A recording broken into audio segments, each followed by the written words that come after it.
The Office of Compliance and Investigations is pleased to bring you the following information on discrimination and harassment: what it is, how to recognize it, and what steps you can take if you encounter it. Welcome. JCPS is committed to providing a workplace free of harassment and discrimination of any kind, including sexual harassment and other forms of harassment based on race, color, religion, national origin, gender, age, disability, or any other characteristic protected by state or federal employment discrimination laws. It is important to know that prevention of these forms of unwanted behaviors is the best tool to eliminate discrimination and harassment in the workplace. Treating others as we would like to be treated is a crucial key. One of the first steps to prevention is knowing your rights. The U.S. Equal Employment Opportunity Commission is responsible for governing those rights by enforcing federal laws that make it illegal to discriminate a job applicant or employee based on several federally protected statutes. Those include Age Discrimination in Employment Act, which prohibits discrimination against persons age 40 and over, the American with Disabilities Act of ADA, which prohibits discrimination against persons with disabilities, the Civil Rights Act of Title VII, which prohibits discrimination in employment based on race, color, sex, religion, and national origin, the Civil Rights Act of 1991, which allows for jury trial and compensation for damages for violation of Title VII, the Equal Pay Act, which requires equal pay between employees of different sexes for equal work, and the Executive Order of 11246, which states that government contractors must implement affirmative action plans for women and minorities.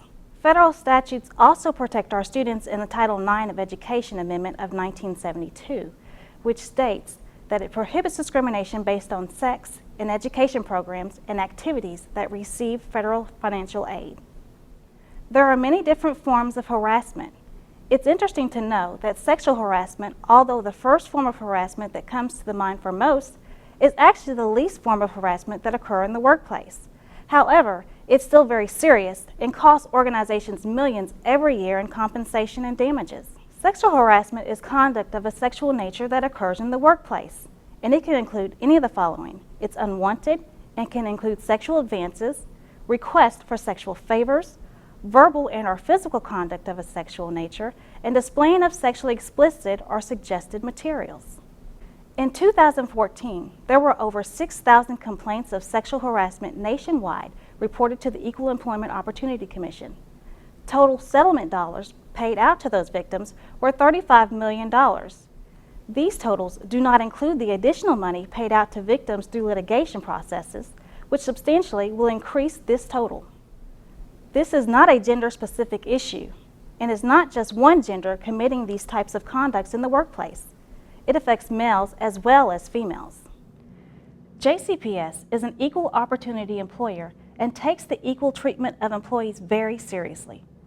Board policy states the Jefferson County Public School District shall not discriminate in recruitment, employment, retention, promotion, demotion, transfer, or dismissal on the basis of age, color, disability, marital or parental status, national origin, race, sex, sexual orientation, gender identity, gender expression, veteran status, religion, genetic information, political beliefs, or affiliation.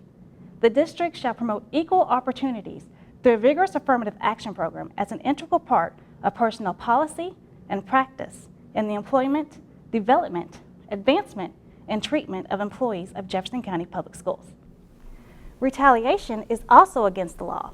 It occurs when an employer or agency takes adverse action against a covered individual because he or she exercises in a protected activity, such as an individual's right to bring forth an issue of discrimination, or takes part in a discrimination proceeding or otherwise opposing discrimination. There are two types of harassment that the court system recognizes. They are quid pro quo, which is this for that, something for something, and usually occurs in a supervisor to employee relationship. The other is hostile work environment, which is severe and pervasive conduct, unreasonable interference with an individual's job performance, offensive, intimidating, and is usually created by anyone in the workplace. Reasonable person is a fictional person with an ordinary degree of reason, prudence, care, foresight, or intelligence whose conduct, conclusion, or expectation in relation to a particular circumstance or fact is used as an objective standard by which to measure or determine something. Or in other words, a person who thinks as with the community or agrees along with the judgment of a group or the majority of the public. For example, a majority of people in a community may jaywalk, but jaywalking might still fall below the community's standards of safe conduct. Now let's test out your sexual harassment IQ in the following true or false questions. Number 1, when a woman wears a short skirt or a person observes his religious grooming practices, they are making the kind of statement that is asking for harassment. The answer is B, false. Harassment is a form of discrimination that involves unwelcome conduct, or in this case, unwanted attention. It is safe to say that no one is asking for unwanted attention due to their choice of clothing. Number 2, a sexual relationship between a boss and a subordinate is always considered harassment. The answer is B, false. Sexual relationships between two consenting employees, regardless of their position of employment, is not a form of harassment. Number 3, it is considered flattery, not harassment, when one person repeatedly asks another for a date despite continued turndowns. The answer is B, false. Repeatedly asking one out on a date is a form of harassment. By continuing that form of conduct, you could be placing the other in an uncomfortable position and providing an environment considered to be intimidating, hostile, or even offensive. Number 4, it is always considered harassment to compliment a person's appearance or clothing. The answer is B, false. It is not considered harassment to pay someone a compliment. However, if those comments are inappropriate or unwelcome and continue after being asked to stop, you could be opening the situation for a harassment complaint. Number 5, unwanted physical contacts, including hugs and pats, are considered harassment. The answer is A, true. Any physical contact, regardless of its form, is considered harassment when unwanted and it continues after being asked to stop. But know that physical contact that is unwanted and pervasive, such as a grope, only has to occur one time to be considered harassment. Number 6, threatening job repercussions if a person turns down a date or sexual relationship is considered harassment. The answer is A, true. Threatening or changing someone's job as a result of being turned down for a date is a form of quid pro quo harassment. It is this for that type of situation where one who may have a certain power over the other inappropriately exerted that power as a form of retaliation.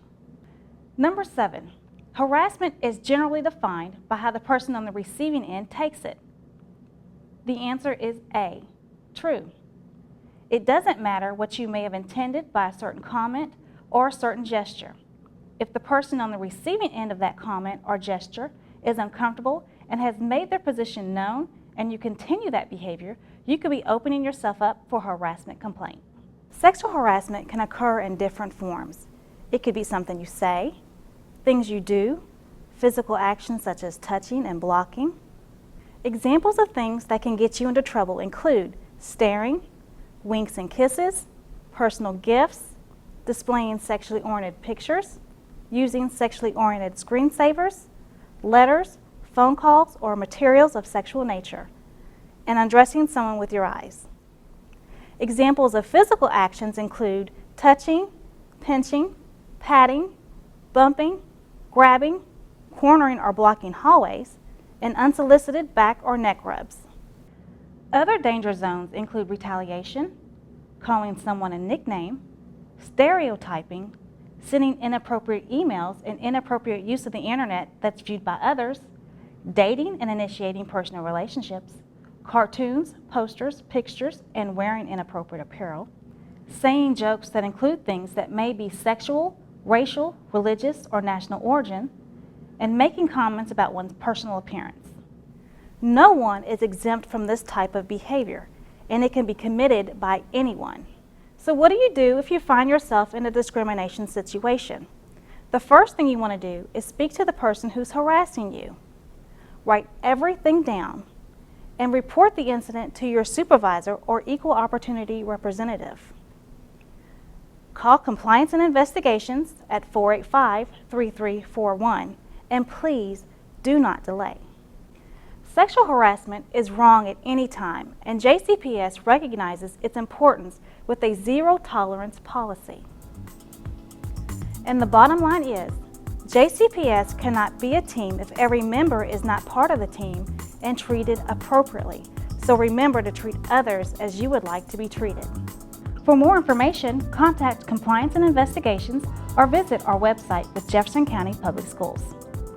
Thank you for joining me. Now here's to a discrimination and harassment-free working environment.